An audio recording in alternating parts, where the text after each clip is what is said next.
Tracy's husband did not just divorce her, he ended their marriage by text.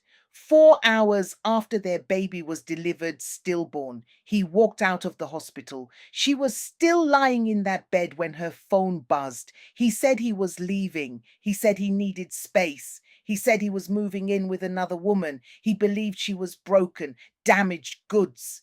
What he did not know was that the woman he left in that hospital bed, holding her stillborn son, was about to inherit £70 million. And that was only the beginning. Let me take you back to the morning it started. It was a Saturday morning in June. Tracy Lawal was standing at the kitchen sink, rinsing her breakfast bowl when she felt it. A warm, thick trickle running down her left leg. She was 21 weeks pregnant. She looked down, and she screamed.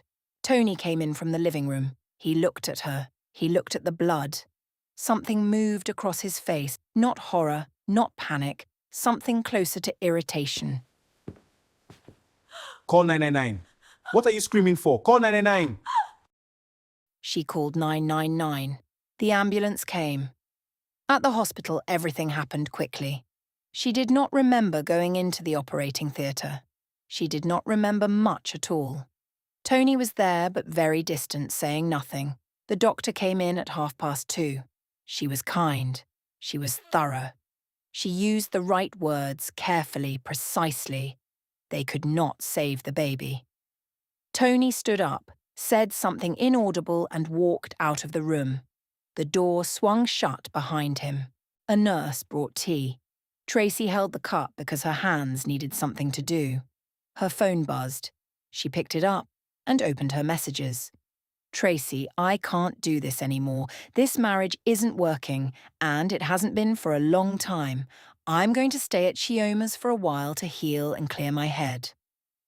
I think you should do the same. I'm sorry. She read it once. She read it again. She read it a third time as though the meaning might change if she paid closer attention. She put the phone down on the hospital blanket. She looked at the ceiling. The tea went cold. The nurses brought her baby to her the following morning. A boy. He was perfect. 10 fingers, 10 toes, a face so peaceful it did not seem possible that it would never open its eyes. Tracy held him alone.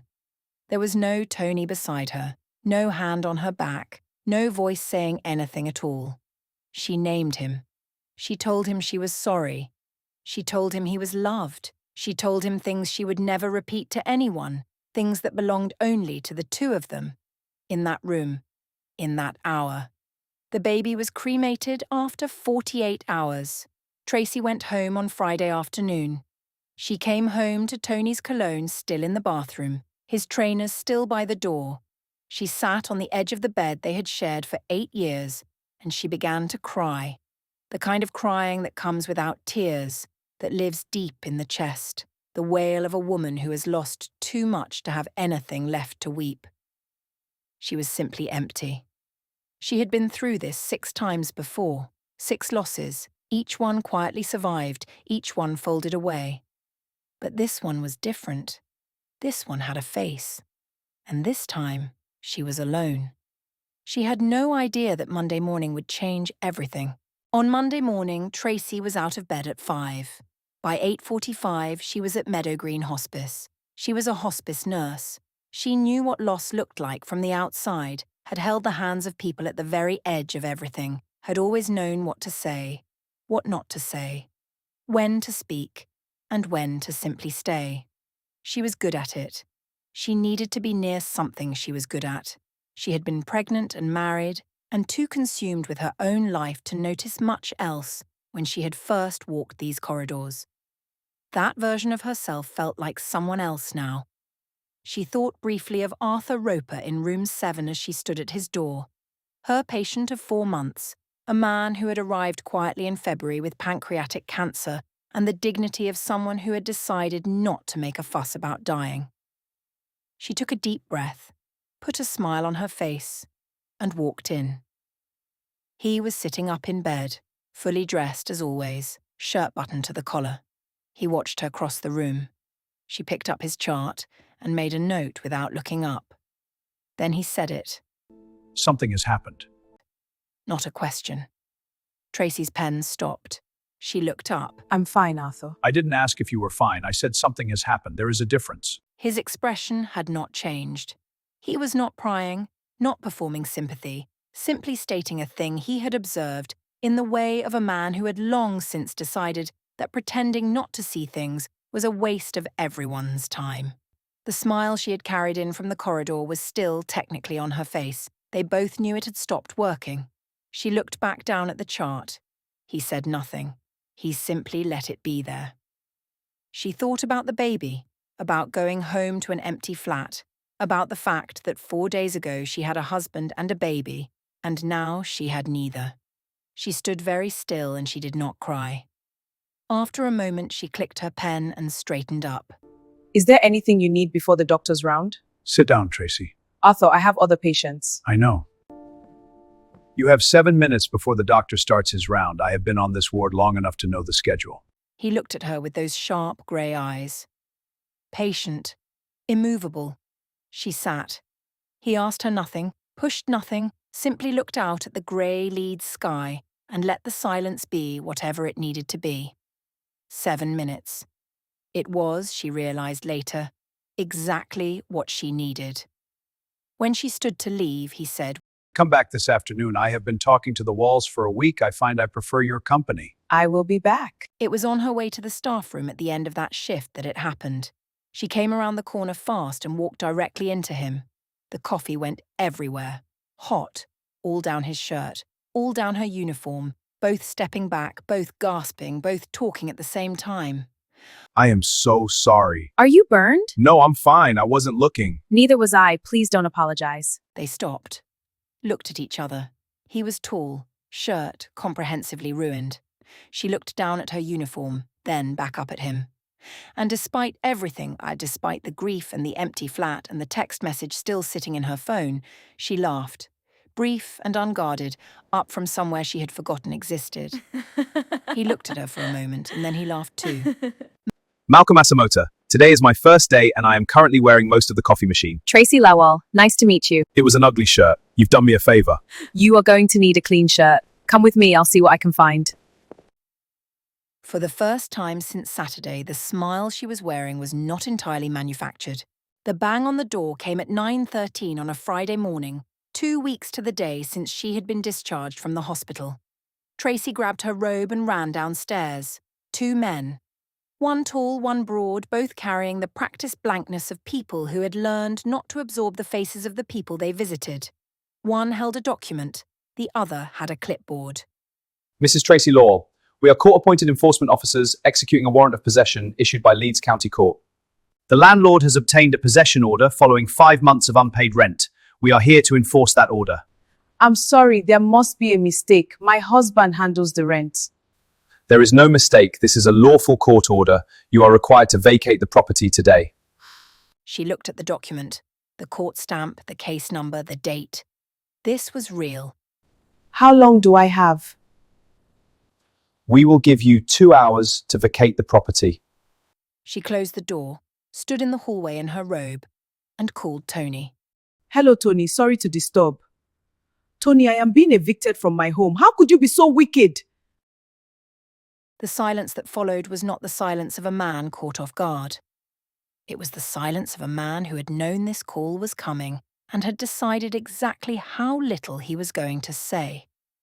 I will call you later, he ended the call. Not her, him. She stood in the hallway barefoot on the cold floor, the sound of the 2 men shifting their weight on the other side of the door. Then she went upstairs, pulled a suitcase from the top of the wardrobe, and started packing. 8 years of her life reduced to what she could carry in 2 hours. She spent the morning making calls. By early afternoon, she had found a hostel. A single bed, a shared bathroom, a window that looked onto a brick wall. She sat on the edge of the bed in the thin afternoon light. 32 years old, a nurse who had paid every bill on time, loved a man faithfully for 8 years, lost 7 babies. She had done everything she was supposed to do, and this was what was happening. Her phone buzzed just after 6. A text from Tony. I have instructed a solicitor. I will be filing for divorce. I think it is for the best. She put the phone face down on the thin hostel mattress and looked at the brick wall outside the window for a long time. She did not know yet that the man who would save her was already in her life. After the coffee collision, Malcolm and Tracy kept finding each other. In corridors, at the vending machine, in the small spaces between shifts where the day breathes. It happened naturally the way things do when two people are quietly looking for the same thing without saying so. Within weeks, Malcolm asked her to dinner. She said yes with the exhausted pragmatism of a woman who had run out of reasons to refuse gentle things. The first date was Italian brigade. She laughed twice and went home thinking it had been fine. The second was a walk along the canal at Granary Wharf that stretched into 3 hours, wandering from her childhood in Lagos to his years at medical school in Newcastle, finding, without looking for it, how much ground two people can cover when neither of them is pretending. The third date was in August. Mid-meal, he set his fork down and asked how she was, not the automatic version, a real question. Full attention given. And something in her chest simply gave way. She told him everything. Tony, the text in the hospital, the hidden letters, 5 months of intercepted posts while she was pregnant, trusting and painting a room yellow, the bailiffs, the hostel, the 7 losses and the one that had a face. She talked for a long time, and he listened for all of it without flinching, without rushing her toward a resolution. When she finished, he was quiet for a moment. Then he asked simply where she was sleeping that night. I am at a hostel on Bridge Street. He nodded slowly. I have 4 bedrooms. My parents moved back to Lagos 3 years ago. Move in. Your own room, your own ensuite. Pay me whatever rent you can manage. Just don't sleep in that hostel anymore. Malcolm, I am offering a room to someone who needs one. That is all. She moved in the following Saturday. Malcolm had put fresh flowers in her room, asked no questions about the crying she did in the car on the way over, and made jollof rice for dinner that was, she had to admit, extremely good for a man who claimed to eat cereal 4 nights a week. She sat across the table from him in the warm kitchen and felt, for the first time since June, that she was somewhere safe. She cried again, and this time Malcolm walked over and held her in his arms without saying anything at all. What happened 3 months later, neither of them had planned. She and Malcolm had been living under the same roof for 3 months when something changed. Not dramatically, not with any kind of announcement, but gradually, and then undeniably, the way a season changes before you have noticed it has changed. She found herself listening for his key in the door in the evenings. He had started cooking for 2 without discussing it. The house had begun to feel, in some way she could not quite name, like somewhere she lived rather than somewhere she was staying. It was October. The nights had turned cold, and the house was warm, and Tracy was lying awake at 2 in the morning listening to the rain against the window when she felt it. Not grief this time, not loss, but loneliness of a different kind. The kind that comes not from being alone but from being beside something you want and have told yourself you cannot have. She got up, stood in the corridor outside her bedroom door for a long moment. Then she walked to his room and knocked softly. He opened the door. He looked at her standing there in the dark hallway, and he did not say anything. He pulled her gently towards him and slowly began to kiss her. He pulled back, cupped her face in his hands, and asked, almost in a whisper, "Is this what you want?" Tracy looked at him in the darkness and nodded, and before he could say anything else, she pulled his head down and began kissing him with full passion. Much later, in the quiet and the dark, she lay listening to the rain against the window. Malcolm's arm was warm around her, his breathing slow and steady. She snuggled in closer. She thought about Tony, the text message and the bailiffs. She thought about the hostel mattress and the brick wall outside the window. She thought about all the things she had lost, and she looked at this man beside her and thought, perhaps losing everything was the only way to find this. 2 months later, a piece of paper changed everything. The letter arrived on the 12th of December. Solicitors, the envelope said. Tracy opened it at the kitchen table, read it twice, and sat very still for a moment. Then she called Malcolm downstairs. The divorce is finalized. He sat across from her. He looked at the letter, then at her face, reading it carefully the way he always did. Not rushing, not filling the space with the wrong thing. How do you feel? Like a chapter is closed. Like I can breathe in a direction I couldn't breathe before. Then he said, Come to Paris with me for Christmas. Malcolm? Just Paris, just Christmas, come. She looked at him for a long moment. Yes. They flew on the 23rd. Paris in December received them like a secret. Half asleep and luminous, Christmas lights bleeding gold into the wet streets, the Seine moving darkly beneath bridges that had watched 1,000 years pass over them. Christmas morning was cold and pale and still. Malcolm was already dressed when she came downstairs, 2 cups of coffee in his hands, the city spread out behind him in the early light. They walked out together into the quiet streets, footsteps soft on the damp stone, the city holding its breath before it woke. They reached the bridge just as the first proper light broke over the rooftops. Malcolm stopped walking. He turned to face her. And she knew, before his hand moved to his coat pocket, before his knee touched the cold stone of the bridge, she knew what was coming. And she felt the whole weight of the last 18 months rise in her chest at once. He opened the box. The ring caught the morning light. He looked up at her steadily.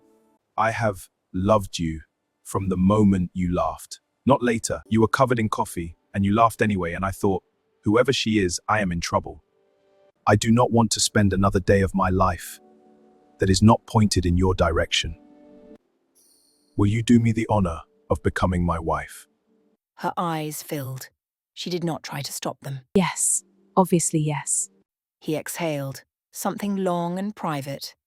And then his arms were around her, and she was laughing and crying at the same time, the way you only do when something is too large for just one feeling, and Paris woke slowly around them, entirely indifferent to the fact that everything had just changed.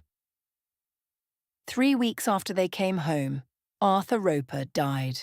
Tracy had known from the moment she entered the room that it was close. That stillness of a room where someone is moving toward the edge of things. She had seen it before, had learned to recognize it the way you learn to recognize weather. She sat beside Arthur, took his hand, and talked to him softly about the morning.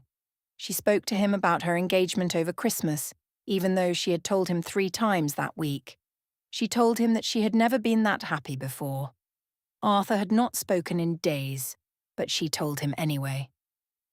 Arthur Roper died at 8:47 on a Tuesday morning in January. Quietly, without theatre, with his hand in hers. John Roper arrived at 9:30 already on his phone. He stood in the doorway of his father's room, took one look at the bed, and said to no one that he would need to speak to someone about the paperwork. He did not cry. He did not touch his father.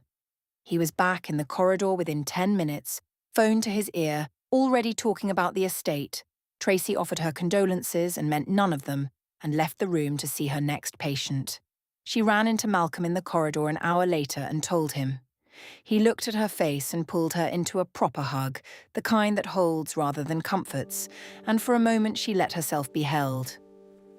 Then he stepped back, looked at her steadily and said, I'll be late tonight.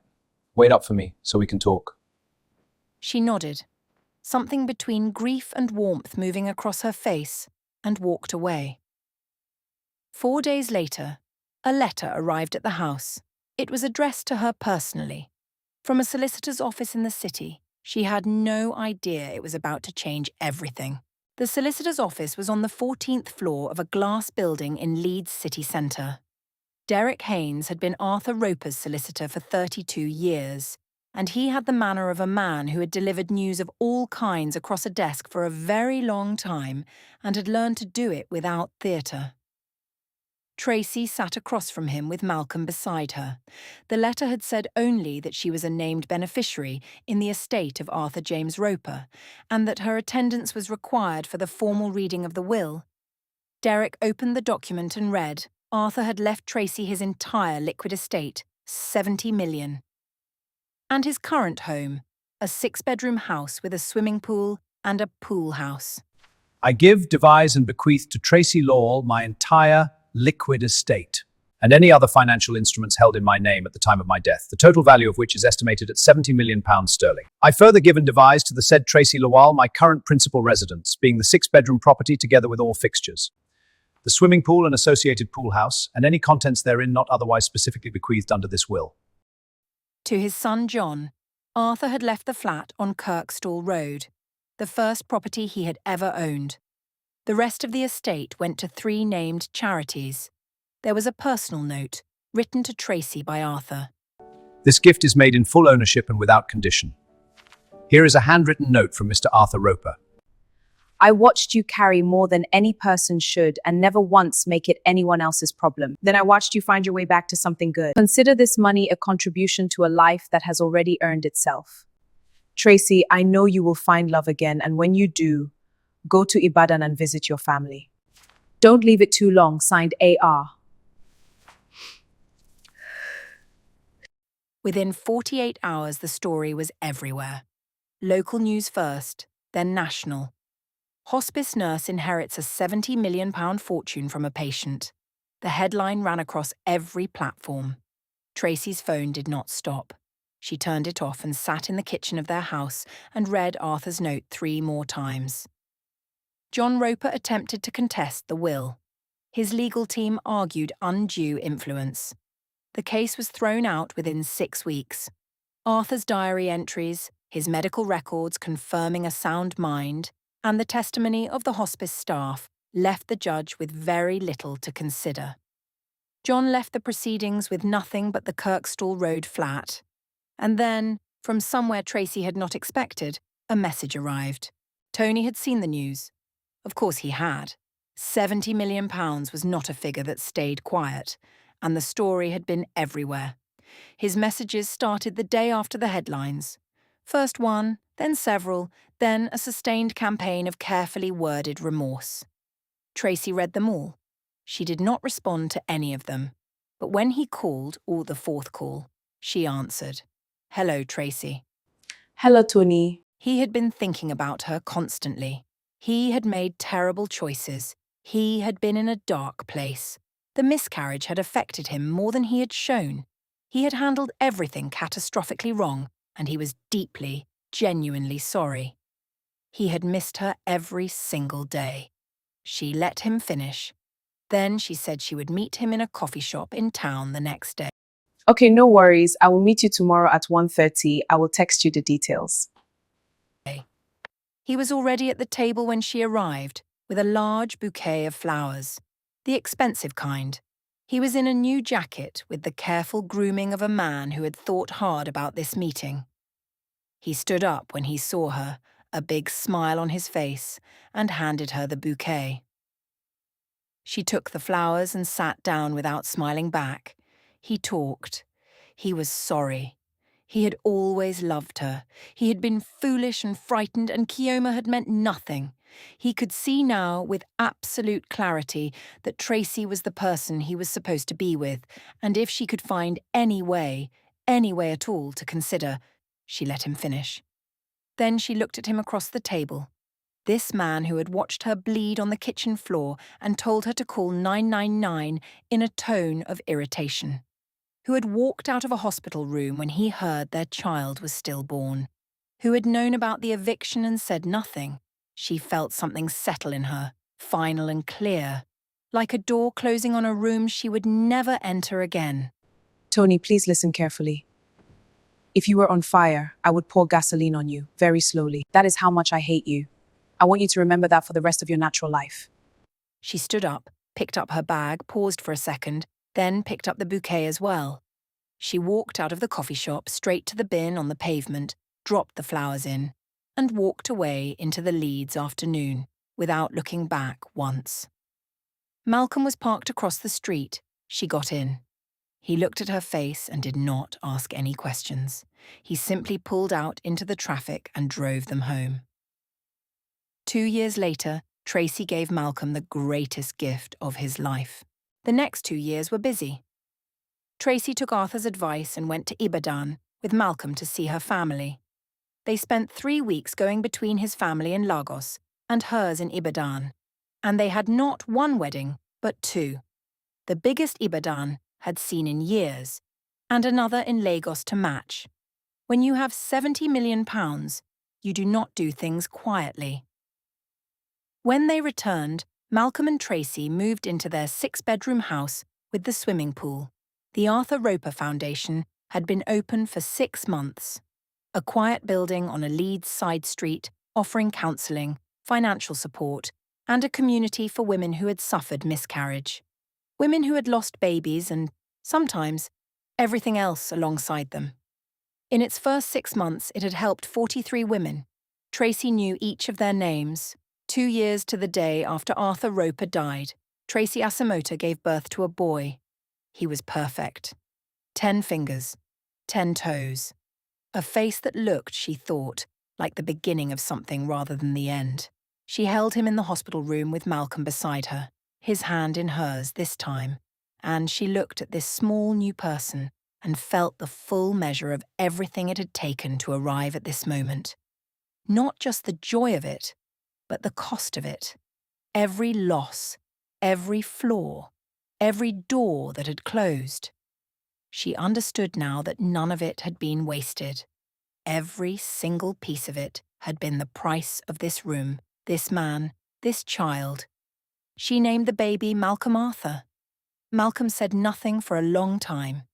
He just looked at his son, then at his wife, then back at his son, with the expression of a man who has been given more than he knows how to hold. Tracy looked down at her boy, and Arthur's words came to her quietly, the way the truest things always do. Don't leave it too long. She had not. Where are you viewing from? If this story held your attention, please like and subscribe for more stories like this.